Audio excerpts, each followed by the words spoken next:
Hi అండి, అందరికి నమస్కారం. నా పేరు కిరణ్. ఇప్పుడు మనం మాట్లాడుతున్నాం గుండె నిండా గుడిగంటల సీరియల్ ఎపిసోడ్ రివ్యూ గురించి. ఈరోజు ఎపిసోడ్ ఎలా ఉందో కామెంట్ చేయండి. అలాగే బాలు చేసింది కరెక్టా, రివ్యూ విషయంలో కరెక్టా తప్ప అనేది కూడా కామెంట్ చేయండి, ఖచ్చితంగా కామెంట్ చేయండి. అలాగే ఎవరన్నా కొత్తగా చూస్తాను మాత్రం సబ్స్క్రైబ్ చేసుకోండి. అలాగే లైక్ చేసి వీడియో చూడండి. చాలా మంది చూస్తారు కానీ లైక్ చేయట్లేదు, సబ్స్క్రైబ్ చేసుకోవట్లేదు. ప్లీజ్ సబ్స్క్రైబ్ చేసుకోండి. అలాగే ఇప్పుడు మనము సీరియల్లోకి వెళ్ళిపోయినామంటే ఈరోజు నాకు బాలు విషయంలో ఏమనిపించిందని నేను లాస్ట్లో చెప్తాను. వీడియో లాస్ట్ వరకు చూసినట్టు మీకు అర్థమవుతుంది. అలాగే ఇప్పుడు మనకి ఇద్దరు ఇంట్లో తెలిసిపోయింది అబ్బా, రవి శృతి లవ్ చేసుకునే సంగతి. అక్కడ వాళ్ళ ఇంట్లో తెలిసిపోయింది, ఇక్కడ వీళ్ళ ఇంట్లో తెలిసిపోయింది. ఇప్పుడు మ్యాటర్ ఏం జరుగుతుంది అనేసి రేపటి ఎపిసోడ్ కోసం నేను కూడా వెయిట్ చేస్తాను. ఎందుకంటే ఆల్రెడీ తాంపూలాలు పంచాలనేసి ఉండే పనులు పలారాలని చెప్పి అక్కడ బాలు పెట్టాడు.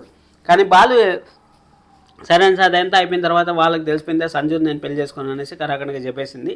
సంజుని పెళ్లి చేసుకోకపోతే నా కోసం ఇన్ని చేసినారు కదా, నా లైఫ్ గురించి మాట్లాడరా అంటే తల్లిదండ్రులన్నా ఖచ్చితంగా వాళ్ళ లైఫ్ గురించి. ఎందుకంటే వాళ్ళు మిడిల్ క్లాస్, వీళ్ళు వచ్చి రిచ్ ఫ్యామిలీ అనేసి వాళ్ళు ఆలోచిస్తూ ఉంటారు. అంతేగాని ఇంకా ప్రేమ విషయంలో మనం కూడా ఇద్దరిని తప్పు పట్టట్లేదు. ఇటు అమ్మాయి పక్కన ఉంది, అటు పేరెంట్స్ పక్కన ఉంది. కాబట్టి ఇద్దరి విషయంలో మనం తప్పు పట్టకూడదు. వాళ్ళు న్యాయంగానే ఆలోచిస్తూ ఉంటారు, వీళ్ళు న్యాయంగానే ఆలోచిస్తూ ఉంటారు.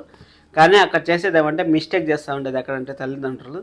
ఆ అబ్బాయి గురించి తెలుసు కూడా మళ్ళీ వాళ్ళకి ఇచ్చి పెళ్లి చేయడం అనేది కొంచెం మిస్టేక్ అనిపించింది నాకు.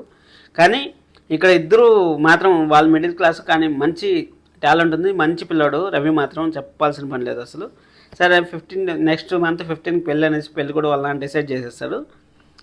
సరే అనేసి అక్కడ అయిపోయిన తర్వాత మళ్ళీ మీనా బాలుని చూపించారు. మీనా బాలుని చూపించిన తర్వాత బాలు వచ్చే కొద్దికి మీనా మొత్తం క్లియర్ కట్గా ఎక్స్ప్లెయిన్ చేసేసింది.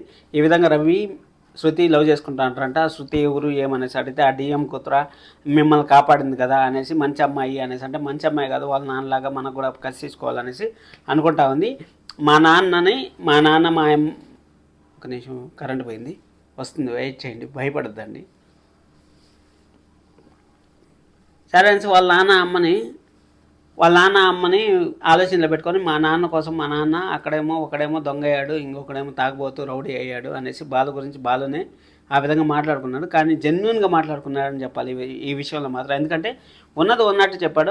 రవి వల్లనే ఏం ప్రాబ్లం రాలేదు అనేసి మాట్లాడినాడు. సరే అనేసి అక్కడ అయిపోయిన తర్వాత మా నాన్నకి రవి వల్ల ఆటంకాలు జరగకూడదు అనేసి చెప్పాడు. అయినా కానీ బాలు అక్కడ పోయేసి రెస్టారెంట్లో పోయేసి గొడవ చేయడం కొంచెం నాకెందుకు హార్ష్గా అనిపించింది. మరి అంత దూరం పోయి గొడవ చేయాల్సిన పనిలే, ఇంటికి వచ్చిన తర్వాత కూడా చెప్పొచ్చు, పోయి అక్కడ పని చేస్తామని పోయి మళ్ళీ సేమ్ మాటలు రిపీట్. ఈరోజు సీరియల్ అంతా రిపీట్గా జరిగింది.